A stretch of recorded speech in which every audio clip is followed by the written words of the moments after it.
Fran, that's me. I've been married just over a year now, and I've put in a lot of effort to gain my mother-in-law's approval. But it seems all my efforts were in vain. The reason? Well, it's quite straightforward. My mother-in-law approached me with something like this. I'm giving you back what I received. Needless to say, I was stunned. But no matter how hard I tried, my mother-in-law insisted on driving me to my parents' house, which luckily wasn't far. As we arrived, she shouted for my parents to come out. Inside the house, my father greeted her with a smile, but her expression was anything but friendly. We need to talk, she said curtly, refusing to come inside. We're here to return your useless daughter. My father's demeanor shifted, his face darkening. What do you mean, useless? I mean exactly what I said, she replied, expecting my father-in-law to agree. She's defective. My father's expression turned to one of disbelief. Defective? What are you talking about?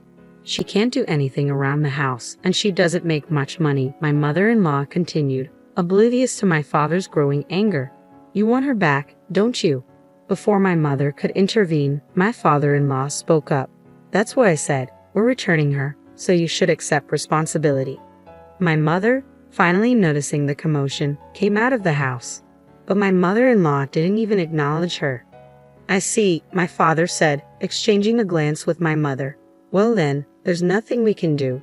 We'll take responsibility and close the deal. Close the deal? My mother-in-law was taken aback. Wait, what deal are you talking about? You're asking us to take responsibility, my father-in-law said, a hint of annoyance in his voice. It's a done deal. I couldn't help but laugh when I saw my father like that. I thought to myself, he was furious, but there was no stopping him when he got like this. My father was always serious about his promises, especially when it came to me. Perhaps it was because of my childhood. I was always frail as a child. Whenever I fell ill, which was often, my father would drop everything to take care of me.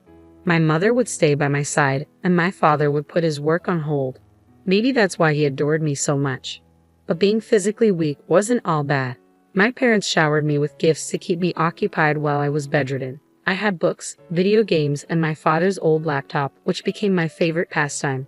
Despite its shortcomings, it was enough for me to draw, play games, and explore endless possibilities. I found solace in the world of computers. Spending most of my time confined to bed, the computer became my gateway to a realm I never knew existed. It was a treasure trove of possibilities, a canvas waiting for my imagination. It all began with simple children's drawings, but soon, I was immersed in the mesmerizing world of 3D graphics. Driven by fascination, I delved deeper into illustration and computer graphics, eventually carving a path as a graphic designer. Despite my physical limitations, I found solace in the virtual realm. After high school, I embarked on a career as a remote graphic designer, overcoming numerous obstacles along the way. Self-taught and lacking formal training, I struggled to find my footing initially. But with determination as my ally, I persisted. Day after day, I poured my heart into my craft, building a reputation through hard work and dedication. Slowly but surely, recognition began to trickle in, opening doors to new opportunities and clients. 5 years flew by in a blur of creativity and perseverance. As my portfolio grew, so did my confidence. Then, unexpectedly, an opportunity arose. My father, the owner of a local construction company, approached me with a proposition to create a commercial for his business. Surprised by the request, I hesitated. Was I up for the task? But my father's faith in my abilities was unwavering. It wasn't about familial obligation, it was about recognizing my talent and taste. Grateful for his trust, I embraced the challenge wholeheartedly. My design became an advertisement, gracing the pages of local newspapers and adorning the company's website. Though our reach was local, the response was overwhelming. Encouraged by the positive feedback, I felt a sense of validation and pride.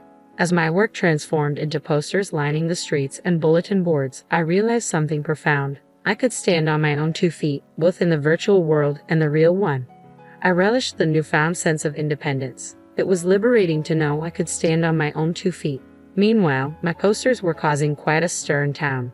Rumors swirled about the talented daughter of the construction company, known for her exceptional designs and advertisements. Before long, locals began seeking me out for assistance. One day, an electrician from town paid a visit. "Your daughter is a designer, right? Can she create advertisements for us?" he inquired, Addressing my father, with a chuckle, my father promised to consult me. As it turned out, the town electrician was actually a key business partner of ours, handling a range of electrical installations for our remodeling projects. Given the importance of our partnership, I readily accepted the offer to create their advertisements. After delivering the finished product, I was pleasantly surprised by the electrician's gratitude. But it wasn't the electrician himself who came to thank me, it was his son Clark. A recent college graduate, Clark was assisting his father in the family business. Intrigued by his ambition, I asked about his plans. "I plan to take over the business eventually," he revealed. We struck up a conversation, and before long, it felt like we could be friends for a long time. Unexpectedly, Clark's demeanor shifted, and he complimented me, catching me off guard. Blushing furiously, I couldn't help but wonder if I was being flirted with. Despite my lack of experience, I found myself drawn to him. Though we only exchanged contact information that day, it wasn't just business details we shared. It was something personal, something that hinted at the possibility of a deeper connection. I'd never experienced anything like it before. The nerves kept me up at night, unable to shake the excitement. Clark and I stayed in touch, exchanging stories and sharing our interests whenever we could steal a moment from our busy schedules. What started as casual conversations soon blossomed into something more, and we found ourselves falling in love. However, our relationship was far from conventional. My fragile health made it difficult to venture far from home, limiting our dates to leisurely strolls in the neighborhood park on my better days. We missed out on the typical outings couples enjoyed, like going to the movies, due to our conflicting schedules. While I had the flexibility to take time off from my freelance work, Clark's responsibilities as an electrician often demanded his attention, even on his days off. Despite these challenges, we found solace in our constant communication. Whether it was through phone calls or text messages, we remained connected, bridging the physical distance between us. Our love continued to grow, and a few years later, we tied the knot. As I transitioned into married life, I found myself taking on more responsibilities, not just within our relationship but also within Clark's family. Initially, my in-laws welcomed me with open arms, offering simple tasks like housework and traditional pop-up creations. However, over time, these requests began to escalate. My mother-in-law increasingly relied on me to watch over the family store, often leaving me in charge for extended periods. Similarly, my stepfather-in-law started asking for favors, such as creating a website for the store. While I was happy to help, I couldn't shake the feeling that these requests were becoming more burdensome. I'm not exactly an expert at this, but I'll keep it simple. My father-in-law insisted I create a website for the electronics company, even though it's not my forte. But that was just the beginning. Soon, my in-laws were asking me to do more and more for them, one task after another. Eventually, my mother-in-law approached me, apologizing but still asking me to handle the cleaning. "I have work to do too," I protested, but she insisted, saying, "You're the wife, can't you at least do that?" Reluctantly, I agreed, and once I took on the cleaning, there was no turning back. Cooking, laundry, and more housework followed suit. Before I knew it, I was also tasked with managing the store. With all these responsibilities, I had to scale back on my graphic design work, which meant a decrease in income. Thankfully, my husband, Clark, supported me financially, so I wasn't too worried about the money. However, a fever struck me one day, leaving me exhausted. When I tried to explain to my mother-in-law, she didn't seem too pleased. "I can't believe you get a fever over something like that," she remarked before leaving the room abruptly. I felt a pang of guilt, wondering if I had offended her. But the truth was, my body often had a mind of its own, and there wasn't much I could do about it. As I lay in bed, Clark came in, concerned. "Are you okay?" he asked gently. With a weak smile, I replied, "Yes, I'm sorry." He reassured me, saying, "Don't be too hard on yourself. I understand." But his parents? I confided in Clark about feeling trapped by my in-laws' demands, but he seemed puzzled. "Why not just say no?" he suggested. His words struck me as naive. "It's not that simple," I explained. "When it comes to my in-laws, it's complicated. Saying no could create tension and even lead to bigger issues down the road." Clark's lack of understanding left me feeling even more isolated in my own home. Tears welled up as I grappled with the loneliness of it all. But I knew I couldn't let myself be defeated. With a deep breath, I resolved to steel myself against the challenges. Even after the fever passed, my mother-in-law continued to pile on requests. I tried to balance her demands with my own workload, hoping to earn some favor with my in-laws. Yet despite my efforts, their expectations seemed to grow. Then, out of the blue, my mother-in-law asked about my income. Her probing questions left me feeling uneasy. "It's none of your concern," I wanted to say, but her insistence on financial support caught me off guard. I couldn't shake the feeling that something wasn't right. Despite the supposed success of the electrician business, she hinted at financial struggles. It left me feeling unsettled, unsure of what to make of her request for money. Something didn't add up, and I couldn't shake the feeling that I was being taken advantage of. I hesitated before disclosing my income, aware of its modesty. "Right now, I'm bringing in about $500 a month," I admitted. My mother-in-law's reaction caught me off guard. "Only $500, she exclaimed, her face turning red. Feeling defensive, I pointed out that I contributed significantly to the household chores, from cooking and cleaning to managing the store and doing laundry in her absence. But my efforts seemed to fall on deaf ears. Suddenly, my mother-in-law excused herself, returning moments later with my father-in-law in tow. To my shock, she announced, "I'm returning you." Forced to accompany her, I was taken to my parents' house, where I was informed in front of my father that I was being returned. In response, my father calmly declared his intention to close his own construction company. This unexpected turn left my father-in-law exasperated. "You're going to ruin our business," he accused. But my father remained resolute.